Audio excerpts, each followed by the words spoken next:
Hay un tipo de texto que casi nadie lee con atención, pero que moldea creencias, decisiones morales e incluso la forma en que las personas se ven a sí mismas y al mundo. Se cita para consolar, justificar, prometer y amenazar, pero rara vez se confronta cuando dice cosas que chocan directamente con la imagen moderna que se ha construido de él. Hoy en día, lo que está en juego no es la opinión, sino el contenido mismo del material que subyace a todo esto. Y la incomodidad comienza cuando alguien decide leerlo sin filtros. La propuesta aquí es sencilla y, precisamente por eso, inquietante. No recurriremos a textos oscuros, libros rechazados, ni interpretaciones exóticas. Todo lo que se presentará está dentro del canon, impreso en ediciones comunes, enseñado en iglesias y defendido como palabra divina. La diferencia radica en que, en lugar de explicar, suavizar o justificar, simplemente expondremos, leeremos, compararemos y observaremos lo que sucede cuando estas palabras se comparan con lo que normalmente se predica sobre el amor, la justicia, el libre albedrío y la bondad.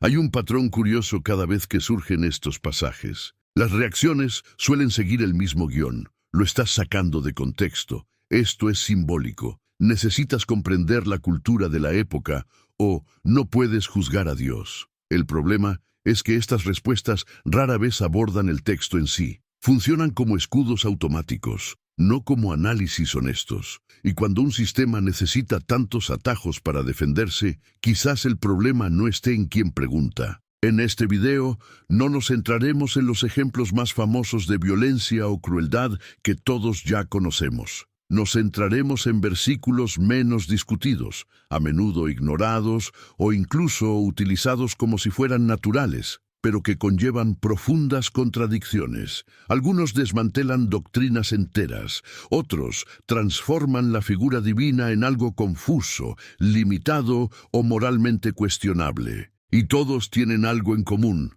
Están ahí, siempre han estado ahí y siguen interpretándose como la verdad absoluta. Si el fundamento de una creencia revela algo sobre el carácter del Dios que presenta, entonces vale la pena preguntarse, ¿qué revelan exactamente estos pasajes cuando no están adornados? ¿Qué sucede cuando la hermosa narrativa comienza a resquebrajarse desde dentro? Esa es la línea que seguiremos, y a veces nos llevará a lugares que muchos preferirían fingir que no existen. Una de las primeras sorpresas surge cuando la propia Biblia describe a los seres humanos no como algo especial o elevado, sino como esencialmente iguales a los animales, destinados al mismo fin, sin ninguna ventaja. Esto no aparece en notas a pie de página ni en comentarios críticos.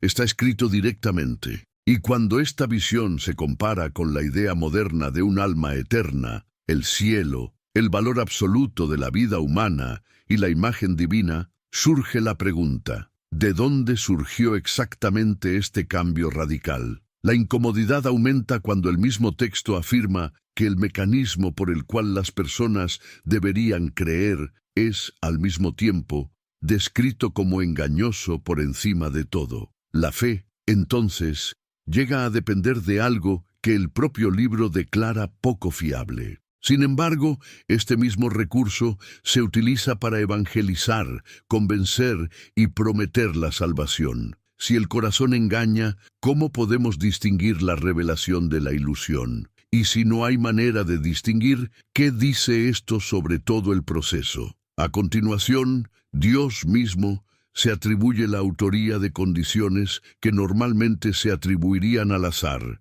la biología o incluso al mal. Las deficiencias, las limitaciones físicas y el sufrimiento no aparecen como desviaciones indeseadas, sino como acciones directas. Esto choca frontalmente con el discurso común de que todo lo malo proviene del pecado, la caída o las fuerzas del mal. Cuando el propio texto desmantela esta externalización de la culpa, queda poco margen para negar la responsabilidad.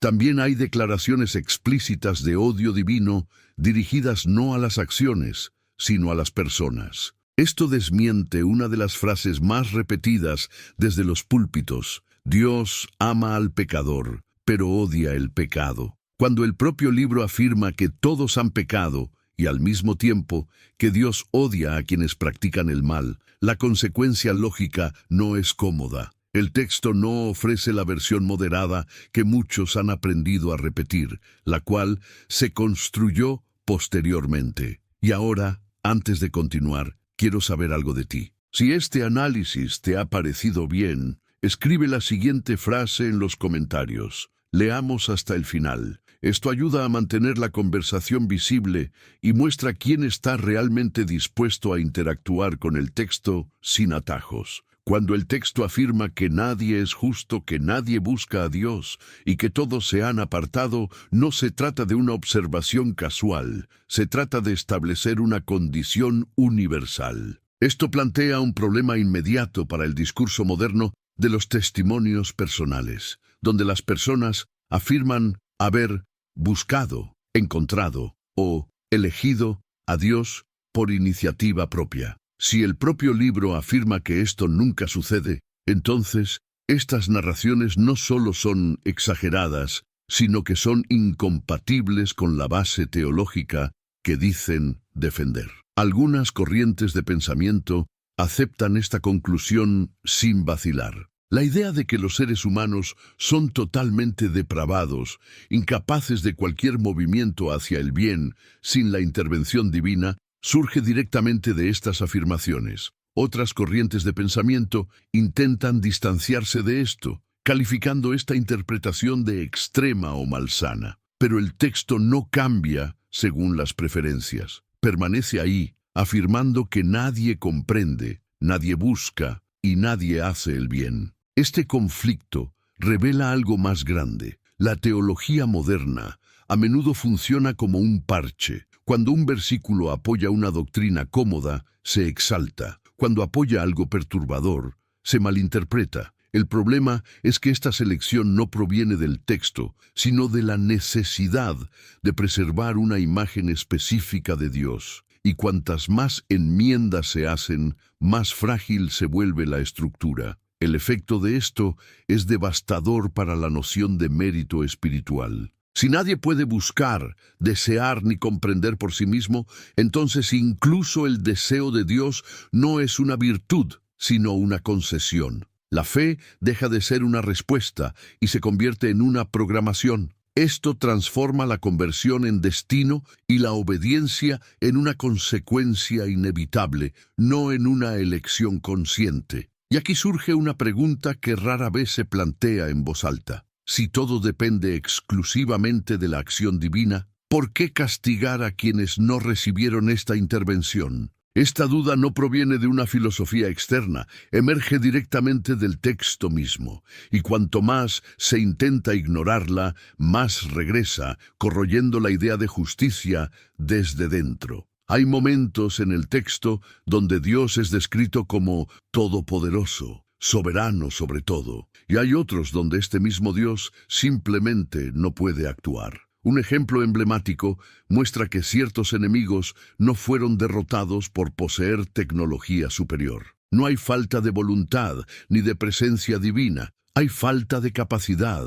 La escena es simple, directa y profundamente desconcertante para cualquier noción de omnipotencia. La reacción común es tratar este pasaje como algo menor, casi irrelevante. Pero no es algo aislado, forma parte de un libro completo donde Dios interviene, guía, ordena y participa activamente en las batallas. En otras palabras, no se trata de una ausencia divina, sino de una limitación práctica. Cuando el texto dice que el Señor estaba con ellos, pero aún así no fue suficiente, la implicación es demasiado clara como para ignorarla. Este patrón se repite cuando las decisiones humanas, tomadas bajo juramento a Dios, conllevan consecuencias brutales, y Dios mismo acepta las condiciones. No hay intervención para evitar tragedias causadas por votos imprudentes. Al contrario, la victoria concedida valida el acuerdo. Esto desmantela el intento moderno de distanciar a Dios de estos episodios, como si fuera un observador distante cuando, en el propio texto, participa activamente en el proceso. El intento de reescribir estos eventos como errores puramente humanos se topa con un detalle inconveniente. El texto no permite esta evasión. Afirma repetidamente que Dios intervino, que actuó, que respondió. Eliminar a Dios de estas narraciones no es interpretación, sino edición selectiva. Y si esto ya resulta incómodo, el siguiente paso profundiza aún más el problema. Cuando el propio personaje central del Nuevo Testamento demuestra limitaciones similares, la cuestión deja de ser histórica y se vuelve estructural. ¿Qué sucede cuando el poder supremo depende de circunstancias externas para funcionar? En cierto momento, la figura central del Nuevo Testamento deja claro que su misión no es universal. Establece límites, define quién está incluido y quién está excluido, y no muestra vergüenza de hacerlo directa y públicamente. Cuando se enfrenta a alguien que no pertenece al grupo adecuado, la respuesta no es aceptación, sino humillación. El episodio suele suavizarse en las lecturas modernas, pero el texto no ofrece esta amabilidad. El intento de transformar esta escena en una simple prueba de fe ignora el contenido explícito de la interacción. No hay metáforas elaboradas ni lenguaje ambiguo. Hay desprecio, jerarquía y exclusión. Esto choca directamente con la imagen de amor incondicional y universal que a menudo se le atribuye a esta figura en lecturas posteriores, especialmente influenciadas por otros autores. Este contraste revela una ruptura interna dentro del propio Nuevo Testamento. Por un lado, una figura que afirma haber venido solo para un pueblo específico. Por otro, una teología que se expande globalmente, ofreciendo una salvación sin restricciones. Esta transición no se produce mediante una revelación clara, sino mediante una reinterpretación. Y al observarla con atención, se hace evidente que esta expansión no proviene de las palabras originales, sino de una adaptación estratégica. El problema no es meramente histórico, sino teológico. Si Dios no cambia, ¿cómo podemos explicar este cambio radical de postura? Si el mensaje era limitado y luego se universaliza, algo debía corregirse en el camino. Y cuando una doctrina necesita corrección para seguir funcionando, revela sus defectos. Este episodio no es un detalle inconveniente, sino un punto de inflexión. Muestra que la versión moderna del cristianismo no surge naturalmente del texto, sino de la necesidad de hacerlo aceptable. Y esto plantea una pregunta inquietante. ¿Cuántos otros pasajes tuvieron que ser ajustados para que el mensaje sobreviviera? Hay afirmaciones en el texto que no dan lugar a interpretaciones indulgentes. En una de ellas, Dios afirma que dio leyes que no eran buenas y reglas que el pueblo no podía seguir, no por error ni por limitación, sino intencionalmente. El objetivo declarado era causar asombro, horror y terror. Esto desmonta por completo la idea de que toda instrucción divina es, por definición, beneficiosa. Esta afirmación no proviene de un libro marginal ni de un personaje confuso. Surge dentro de una narrativa donde Dios explica sus propias acciones. No hay intermediarios ni acusaciones externas. Es una confesión directa y choca frontalmente con la frase tan repetida de que Dios solo da cosas buenas. El mismo patrón aparece cuando el texto afirma que Dios se deleita tanto en la prosperidad como en la destrucción. La destrucción no se presenta como una consecuencia inevitable ni un efecto secundario, sino como algo placentero. Esto cambia por completo la interpretación del sufrimiento, el castigo y la calamidad. Dejan de ser accidentes morales y se convierten en instrumentos de la satisfacción divina. Cuando estos pasajes se leen de forma aislada, causan incomodidad. Al colocarlos en secuencia, revelan un patrón. Un Dios que no solo permite el mal, sino que lo planea, lo ejecuta y se deleita en sus resultados. El intento de preservar la imagen de la bondad absoluta requiere ignorar o distorsionar estas afirmaciones. Pero el texto sigue diciendo lo que dice, y quizás lo más inquietante es darse cuenta de que estas ideas no están ocultas. Siempre han estado ahí, a plena vista. La pregunta entonces deja de ser ¿cómo pudo escribirse esto? Y se convierte en ¿por qué hemos aprendido a no ver? La respuesta empieza a aclararse, y no es cómoda. Hay un momento en que la narrativa da un paso que debería ser imposible. El texto afirma, sin rodeos, que Dios se arrepintió de haber creado a la humanidad.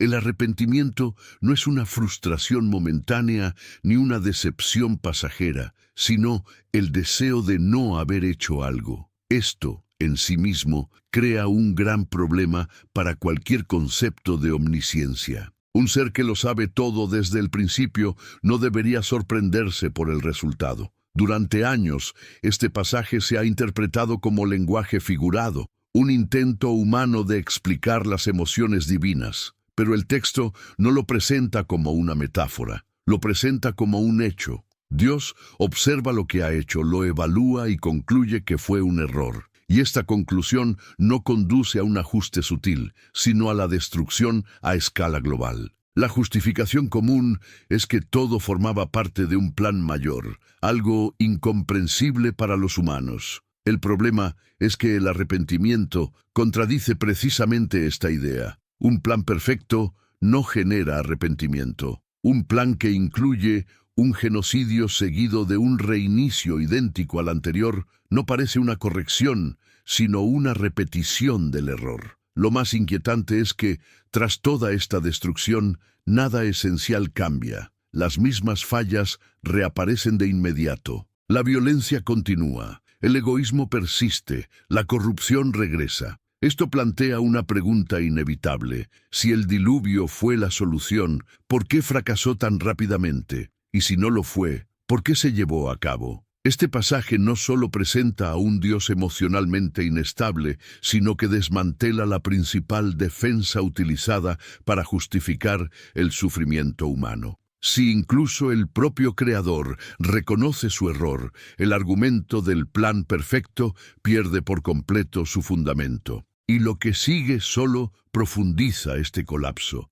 En otro episodio, el origen del sufrimiento no se atribuye al pecado personal ni a las fallas de los padres, sino a una decisión estratégica. Un hombre nace ciego no por casualidad ni como castigo, sino para que, en un momento específico, se manifieste el poder divino. La vida entera de ese individuo se reduce a un recurso narrativo, un medio para un fin mayor. Este detalle lo cambia todo. Ya no se trata de justicia, corrección ni aprendizaje. Se trata de instrumentalización. El dolor deja de ser una consecuencia y se convierte en un plan. El sufrimiento humano se convierte en un escenario para la exhibición de poder, algo que podría demostrarse de innumerables maneras, pero elige precisamente la privación prolongada de toda una vida. Lo más inquietante es que esta lógica no se cuestiona en el texto.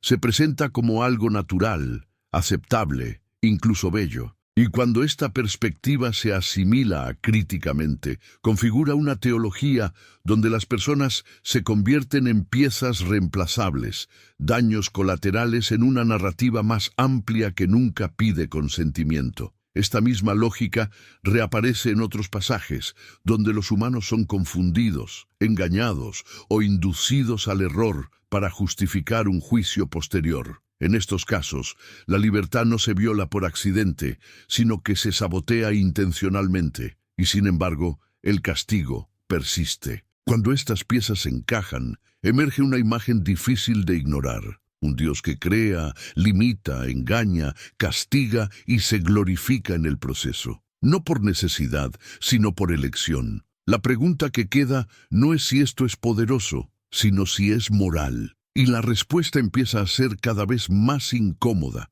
Hay pasajes donde el texto no solo sugiere, sino que afirma que Dios interfiere directamente con la capacidad de las personas para creer. No se trata de una influencia sutil ni de persuasión moral, sino de un engaño deliberado. El propósito es explícito: hacerles creer mentiras para que luego puedan ser condenados. No se trata de una ambigüedad teológica, sino de una secuencia lógica presentada sin pudor. Este tipo de afirmación socava cualquier definición honesta del libre albedrío. Elegir algo presupone un acceso real a alternativas. Cuando la confusión se impone intencionalmente, la elección deja de ser una elección. Y sin embargo, el castigo persiste. La responsabilidad sigue recayendo sobre quien fue engañado, no sobre quien causó el engaño. Lo más curioso es que este patrón no aparece de forma aislada.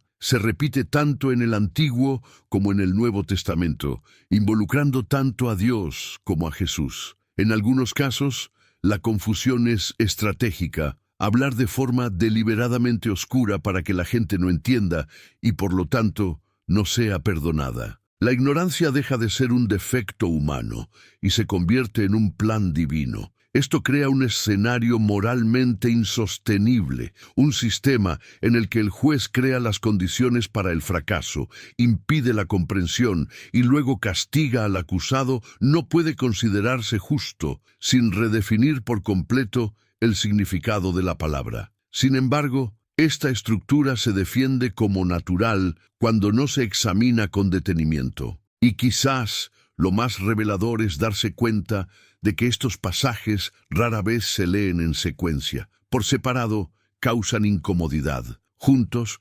desmantelan toda la narrativa. Y cuando se elimina la libertad de la ecuación, lo que queda no es la fe, sino la sumisión a un guión prescrito. El texto afirma que Dios es amor. Esta frase se ha vuelto central, casi un resumen de la fe. Pero el texto mismo también define qué es el amor: paciente, bondadoso, no envidioso, no celoso. Y es aquí donde surge una contradicción imposible de ignorar, porque el mismo Dios se llama celoso, no como una característica ocasional, sino como parte de su identidad.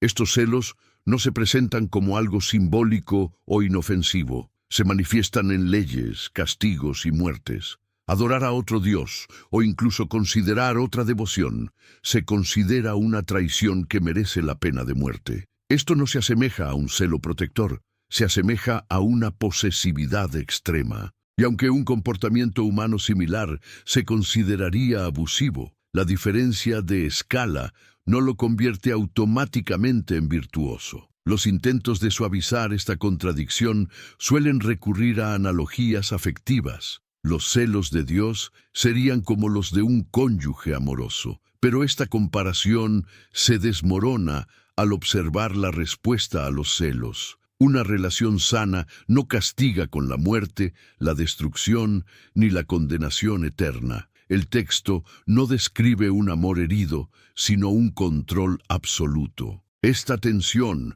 entre el amor declarado y el comportamiento descrito recorre toda la narrativa. Un Dios que exige prioridad absoluta, que amenaza con destruir los lazos familiares, que se coloca por encima de hijos, padres y cónyuges, redefine el amor como exclusividad forzada, y esto genera consecuencias reales en la forma en que las personas construyen sus relaciones, jerarquías y valores. Si todo esto te ha hecho replantearte algo, muestra tu apoyo ahora. Dale a me gusta a este video, suscríbete y activa las notificaciones para seguir este análisis hasta el final. Esto ayuda a que este tipo de contenido llegue a más gente y mantiene este espacio abierto a cuestionar lo que siempre se ha considerado indiscutible. Al observar todos estos pasajes en conjunto, algo se vuelve innegable. No se trata de excepciones, deslices culturales ni lecturas sesgadas. Existe un patrón constante, un Dios que limita, confunde, se arrepiente, interfiere con la creencia, castiga a quienes no tuvieron una opción real y exige exclusividad absoluta mientras se describe como amor. Estos elementos no aparecen aislados, se refuerzan mutuamente. El intento de preservar una imagen positiva requiere un esfuerzo continuo de edición mental. Se priorizan versículos, se olvidan otros, se reinterpretan algunos hasta perder su significado original. El resultado es una narrativa paralela, construida no por el texto sino a pesar de él, una versión de Dios que existe más en los sermones que en las páginas. Esto explica por qué tantas personas viven en constante tensión entre lo que creen y lo que leen. Cuando la fe depende de ignorar partes fundamentales del libro mismo, la disonancia no es accidental, sino estructural. Y cuanto más se intenta reconciliar estas contradicciones, más energía se gasta en defender lo indefendible. Lo más revelador es que no es necesario atacar el texto para llegar a estas conclusiones. Basta con tomarlo en serio, basta con leerlo sin filtros, sin excusas automáticas, sin la necesidad previa de proteger una idea. La incomodidad no viene de fuera, surge de la propia narrativa. Y quizás por eso estos pasajes casi nunca se leen secuencialmente, porque cuando se leen, dejan de parecer detalles inconvenientes y empiezan a formar una imagen completa. Una imagen que no coincide con la versión enseñada y que exige una elección honesta, seguir el texto o seguir la imagen construida a partir de él. En definitiva, lo que surge aquí no es meramente un problema teológico, sino narrativo. La historia que se cuenta hoy sobre este Dios, este sistema de creencias y esta moralidad no se corresponde con el contenido mayoritario del libro en el que se basa. Ha sido seleccionada, ajustada y repetida hasta que resulta natural. La mayor parte del texto aborda el control, el castigo, el miedo, la jerarquía y la devaluación de la humanidad. La idea del libre albedrío se niega constantemente. La bondad divina se contradice con actos deliberados de destrucción. El amor se redefine como obediencia absoluta, y los seres humanos aparecen una y otra vez como piezas desechables en un juego más amplio. Esto no significa que no haya pasajes positivos, reconfortantes o poéticos. Existen, pero son una minoría, y se usan como escaparates para ocultar el resto. Cuando alguien basa su fe únicamente en estos fragmentos, está creando algo nuevo, algo que no representa la totalidad. No es lectura fiel, es curación emocional. Quizás la pregunta más importante no sea si este Dios es real, sino si la versión que muchos defienden siquiera existe en el texto que dicen seguir. Porque, leído sin filtros, el libro cuenta una historia diferente. Una historia más dura, más incoherente y mucho menos inspiradora que la que se suele predicar. Y afrontar esto no es debilidad, ni rebeldía, ni falta de carácter. Es honestidad intelectual. Es dejar que el texto hable por sí mismo, incluso cuando lo que dice no es cómodo. El pensamiento crítico no destruye la verdad, solo expone lo que nunca fue tan sólido como parecía.